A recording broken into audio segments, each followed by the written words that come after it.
청년창업사관학교가 예전과 달라진 부분에 있어서 크게 모집 구분이 달라졌고, 그래도 뭐가 달라졌어요? 지역에 추가가 생겼고요. 추가된 지역들은 전국구에 어디에 있는 업체든지 다 받겠어요. 이거 굉장히 중요합니다, 여러분. 이 부분에 있어서 내가 갈 수 있는 지역 꼭 참고해 보시고요. 가점이나 또는 실제로 여러분들에게 지원 사항에 있어서 추가된 부분들 확인해서 지원하시면 되고, 가장 놀라운 건 뭐냐면 타부처가 인정하면 2개 사업을 동시에 지원해도 된다라는 것들은 상당히 좋은 것 같습니다.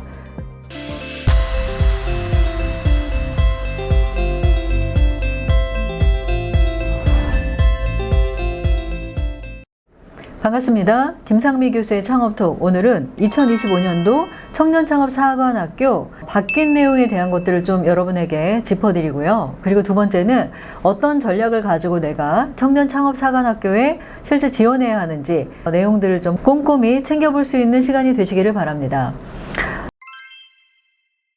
첫 번째, 작년에는요, 모집 구분이 민간 주도형과 특성화 운영에서 딱 2가지밖에 없었어요. 그런데 올해는 글로벌형과 지역 특화형, 투자형 이렇게 3가지로 내용이 나눠지게 됩니다. 글로벌형 같은 경우에는 신사업, 초격차, 뷰티 등 수출 유명 분야에 대한 글로벌 진출을 준비하는 창업자를 선정합니다. 정원의 30% 내외고요. 그리고 글로벌 진출 준비 패키지 프로그램을 지원하고 입교 후에 해외 진출 성과에 따라서 뭐를 줘요? 인센티브를 준다고 합니다. 상당히 매력 있는 분야가 생겼고요. 지역 특화형은 지역 주력 산업 분야를 영위하는 창업자, 지역 주력 산업 맞춤형 특화, 교육, 멘토링, 그리고 앵커 기업 교류 등 프로그램을 제공합니다. 다시 말해서 제가 이 청년창업사관학교 찍으면서 저희 후배 교수님이랑 한번 이야기를 한 적이 있죠. 어느 지역은 뭐가 특화죠? 라는 걸 이야기한 그 영상이 있어요. 꼭 챙겨보시기 바랍니다. 그래서 여러분이 지원하고자 하는 지역에 대해서 특화 부분이 어떤 건지, 나랑 매칭이 되는지 한번 챙겨보면 좋을 것 같고요. 투자형은 직접 투자 기능 있는 민간, 엑셀러레이터의 입교생 선발 등의 자율적 운영 권한을 부여하고 후속 투자까지 책임 보육하는 운영 방식으로 진행합니다. 이게 민간 주도형에 약간 가까운 내용들이 아닐까 생각이 되고요. 그리고 초격차나 신사업 분야 해당 청년 창업 사관학교 소재의 지역 주력 산업, 뷰티 분야 스킨케어, 메이크업, 헤어 바디 등의 이런 뷰티, 그리고 실험실 창업기업 등 공공 연구기관 소속 연구원 또는 국공립 사립대학교의 교원, 대학원생 등 소속기관 대학에서 개발이 완료된 기술이나 경험 분야를 활용하여 창업하는 기업들도 중점적으로 모집하고 있으니 이 내용에 대한 것들도 여러분 잘 보시기 바랍니다. 두 번째 바뀐 거는 바뀐 내용이 너무 많아요. 실제로 모집 규모는 총 850명인데 지역이 추가가 됐어요. 기존에 없었던 지역들. 실제로 경기 북부의 파주가 투자형으로 ICT, 푸드 부분에 40명이 이번에 추가가 됐고요. 충청권 같은 경우도 청주와 대전이 새롭게 또 추가가 됐어요. 투자형으로 해서 바이오, 친환경, 모빌리티, 2차전지, ICT, 신사업 등의 인원이 70명 추가가 됐고요. 그리고 이 추가된 부분 중에 여러분이 조금 눈여겨봐야 되는 건 뭐냐면 소재지가 불문이에요. 무관하다. 예를 들어서 기존의 충청권에는 충남, 천안, 세종이 있었어요. 근데 여기 같은 경우에는 소재지가 어디에 있어야 하느냐? 신청 기업의 본점이나 지점의 소재지가 대전, 세종, 충남, 충북이었어요. 근데 이번에 생긴 청주와 대전 같은 경우에는 전국에 어디에 있는 업체도 상관없이 지원하면 된다라는 거예요. 이게 상당히 좋은 거고요. 호남권 및 제주에서는 제주가 추가됐습니다.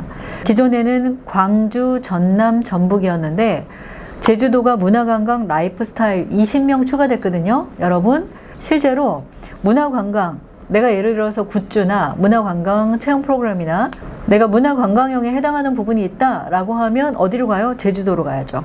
그리고 영남권에서는 경북, 경산, 경남, 창원, 대구, 울산이 있었는데 이번에 뭐가 추가됐어요? 부산이 투자됐어요. 스마트해양과 신재생 모빌리티 등의 40명. 여기도 전국 무관입니다. 그래서 이런 데는 무조건 가는 게 좋죠. 이번에 새롭게 투자된 지역들 꼼꼼히 챙겨보시고 신청 기간 및 방법은 유사합니다. 거의 대동소이하는데 날짜만 바뀌었어요. 전년도에는 1월 15일에서 2월 5일까지였고 올해 같은 경우에는 1월 23일부터 2월 12일까지입니다. 내용은 비슷하고요. 증빙 서류 중에 달라진 게 있어요. 주민등록 등본이 추가됐습니다. 누구만? 예비창업자. 기창업자 같은 경우에는 동일하고요. 예비창업자가 왜 주민등록 등본이 추가됐을까요? 여러분 고민해 보세요. 여러 가지가 있을 것 같아요. 이유가. 그래서 이 내용 보시고 그리고 그 다음에는 공동대표에 관련된 이야기입니다. 공동대표가 있는 경우 신청자의 연령만 충족하면 신청이 가능해요. 예전에는 어때요? 두 분 다 가능했어야 되죠. 그리고 신청자 외 공동대표는 39세 초과하더라도 신청자가 39세 이하인 경우에는 신청이 가능하다. 예를 들어 공동대표로 아버지와 아들이 들어와요. 그러면 아들이 39세 이하면 가능하다라는 얘기겠죠. 근데 예전에는 아니었어요. 그래서 이런 부분들 참고해 보시고요. 그리고 지원 내용에 있어서 사용 용도, 내가 돈을 주는데 어디까지 주냐? 최대 1억 원 이내를 지급하고 총 사업비의 70%는 나라가 주고요. 평균 0.7억 원 정도를 줍니다. 그런데 사용 용도가 예전에는 기술개발 및 시제품 제작비, 기술정보 활동비, 지식재산권 취득비였는데 이번에 판로 및 마케팅 비용, 마케팅은 있었는데 판로 개척 비용이 추가가 됐어요. 이 내용이 좋고요.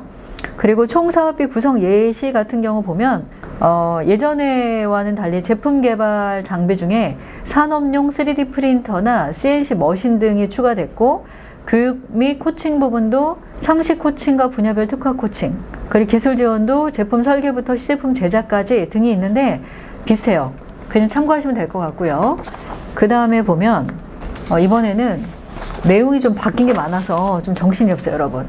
후속 지원 및 정책 사업 연계 부분에 있어서 예전 같은 경우에는 마케팅 판로에서 수출 물류 바우처, 온라인 해외 수출 사업, KSC 해외 지사화 지원이 있었어요. 근데 신규로요, 국내외 전시랑 크라우드 펀딩이 추가됐어요. 그리고 수출 바우처랑 KSC 해외 지사화는 동일하게 진행이 돼요.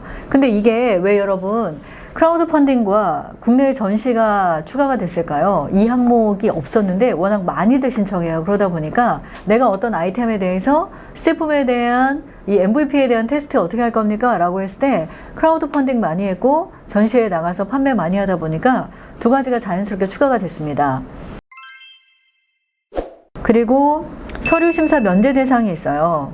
2024년 1월에서 서류평가 마감일까지 요거에 대한 기간이 생겼는데 중진공 청년 전용 창업지원금 1억 이상 지원 받은 사람들에 대해서는 서류평가 마감일까지만 요걸 갖다가 여러분이 면제 대상이기 때문에 제출하셔야 되고요. 나머지는 비슷합니다. 나머지는 그냥 쭉 보시면 되고요. 그 다음 보게 되면 창업 여부 및 창업 업력 기준인데요. 이게 예전에와는 다른 게 자회사 여부, 과점주주 여부, 회사 형태 변경에 대한 부분들이 불인정 창업 뭐 이런 부분들 관련된 게 있으니 창업 여부 및 창업 업력 기준에 대해서 약간 헷갈리시거나 변경사항이 있는 분들은 참고해 보시면 좋을 것 같고요. 그리고 현재 현물 계산 기준에 있어서 현물이 뭐죠? 여러분 현금 10%, 현물 20%를 갖다 여러분이 내야 되는데 이 부분에 대해서 소속 직원의 인건비 산정 부분이 약간 달라졌어요. 이것도 체크하셔야 되는데 인건비는 전년도 기존 직원들이에요. 전년도 근로소득 기준, 최근 3년간 근로소득 원천징수가 확인돼야 돼요. 그 급여가 맞는지. 그래서 이 부분으로 되고요. 최근 3년 이내 근로소득이 없는 경우에는 법정 최저급여와 임금 근로시간 정보 시스템의 업종별, 직급별 이 평균 연봉이란 게 있습니다. 이거를 갖다가 예전에 어떻게 했어요? 1호, 2호, 3호, 4호 해가지고 이 기준이 있었어요. 1호는 박사 학위 소지자, 고등학교 졸업 10년 이상, 전문대 졸업 7년 이상 뭐 이런 것들이 있거든요. 근데 지금은 직군별, 직급별 검색 조건에 따라서 어디에 들어가면 실제 여러분이 청년창업사관학교에 들어가 보면은 뭘 할 수 있어요? 검색할 수 있어요. 이 사람 얼마 줘야 되는지. 그래서 요거에 대해서 정확하게 여러분 검색한 다음에 현물에서 인건비 쓰실 분들은 이 정도 인건비가 이 사람은 적합합니다 라는 거에 대한 타당성을 꼭 여러분이 검증하셔야 돼요. 그 부분에 대한 것들을 검증하는 게 달라졌고요. 그리고 중소기업부의 창업사업화 지원 제외 사업이 있어요. 이게 뭐냐면 위 사업에 선정되어 완료한 자 또는 협약 후 포기한 자는 본 사업에 참여가 불가해요. 그게 뭐냐면 창업 성공 패키지, 청년 창업 사관학교 하셨던 분들은 당연히 안 되고요.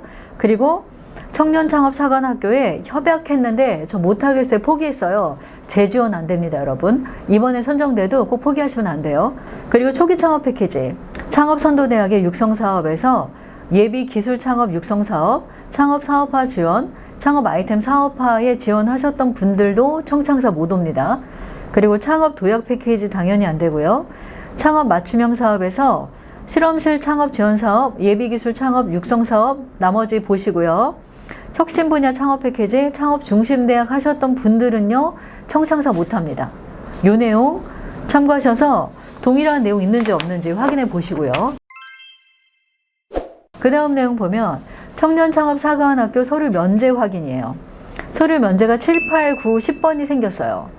10번이 생겼는데 이 내용 보세요. 정부 주관 전국 규모 창업 경진대회, 우수 원천기술 보유 연구소 기업, 그리고 대기업, 공기업 등 이전 직장의 사내 벤처 활동을 통해 분사한 창업 기업, 그리고 실험실 창업 기업, 이런 기업들에 관련된 서류 면제, 내가 해당 사항 있으시면 요거는 확인해가지고 면제 받으시면 되고요. 그리고 서류 심사 가점 사항이 있습니다. 6번 대한민국 일생활균형 우수기업 1점 플러스인데요. 기존에 없던 거 생긴 거예요. 마지막입니다. 청년창업사관학교 중점 선발 분야인데요. 여기서 현재 초격차는 동일해요. 2024년과 동일해요. 그리고 신사업 분야 같은 경우는 차세대 원천 양자, 사이버 보안 부분이 추가됐고요. 그리고 2차 전지는 우주라는 부분이 추가가 됐어요. 이 내용 보시면 될 것 같고요. 여기까지 보시면 될 것 같습니다. 네. 와, 내용 너무 많죠. 청년창업사관학교가 예전과 달라진 부분에 있어서 크게 모집 구분이 달라졌고, 그래도 뭐가 달라졌어요? 지역에 추가가 생겼고요. 추가된 지역들은 전국구에 어디 있는 업체든지 다 받겠어요. 이거 굉장히 중요합니다, 여러분. 이 부분에 있어서 내가 갈 수 있는 지역 꼭 참고해 보시고요. 그리고 가점이나 또는 실제로 여러분들에게 지원 사항에 있어서 추가된 부분들 확인해서 지원하시면 되고, 가장 놀라운 건 뭐냐면 타부처가 인정하면 2개 사업을 동시에 지원해도 된다라는 것들은 상당히 좋은 것 같습니다. 오늘 영상은 청년창업사관학교 마지막 영상입니다.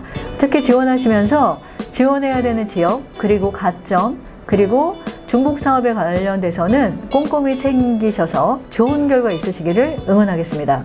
지금까지 김상미 교수였습니다. 감사합니다.